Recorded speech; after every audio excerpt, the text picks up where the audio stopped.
സൗദിയിൽ നിദാഖാത്ത് നിയമം നടപ്പാക്കുന്നതിന് 3 മാസം കാലാവധി നീട്ടിയ സാഹചര്യത്തിൽ നിരവധി സംഘടനകൾ ബോധവൽക്കരണ പരിപാടിയുമായി രംഗത്തുണ്ട്. എന്നാൽ റിയാദിലെ ജനറൽ സർവീസ് ജീവനക്കാരനായ സൗദി പൗരന്റെ വ്യത്യസ്തമായ ബോധവൽക്കരണം ശ്രദ്ധേയമാകുന്നു. സൗദിയിൽ ഇപ്പോൾ എല്ലായിടത്തും ചർച്ച നിദാഖാത്തിനെ സംബന്ധിച്ചാണ്. അതുകൊണ്ട് തന്നെ നിരവധി സംഘടനകൾ ബോധവൽക്കരണ പരിപാടിയുമായി രംഗത്തുണ്ട്. എന്നാൽ സൗദി പൗരൻ ഗാബി ഷഹബാന്റെ ബോധവൽക്കരണം ശ്രദ്ധേയമാകുന്നത് മലയാളത്തിലാണ് ഗാബി ആളുകളെ കാര്യങ്ങൾ പറഞ്ഞ് മനസ്സിലാക്കുന്നത് എന്നതുകൊണ്ടാണ്.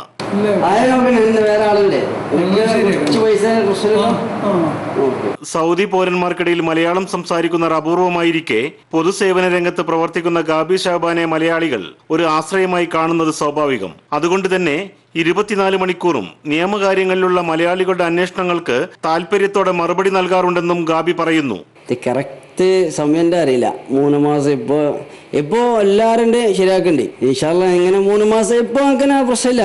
24 മണിക്കൂർ ഇങ്ങനെ ഫോണിൽ തുറന്ന് എനിക്ക് ഒലിച്ചിന് എന്തൊക്കെ ചെയ്യാൻ ആളെല്ലാം ശരിയാക്കാൻ മൊത്തം ആളെ എല്ലാവരും ശരിയാക്കണ്ടേ. പ്രശ്നമില്ല. ജവാസാത്ത് ഇപ്പൊ ഫുൾ ടൈമെല്ലാം ശരിയാണ്. പ്രശ്നമില്ല. Nasar Karanthur, Asianet news, Riyadh.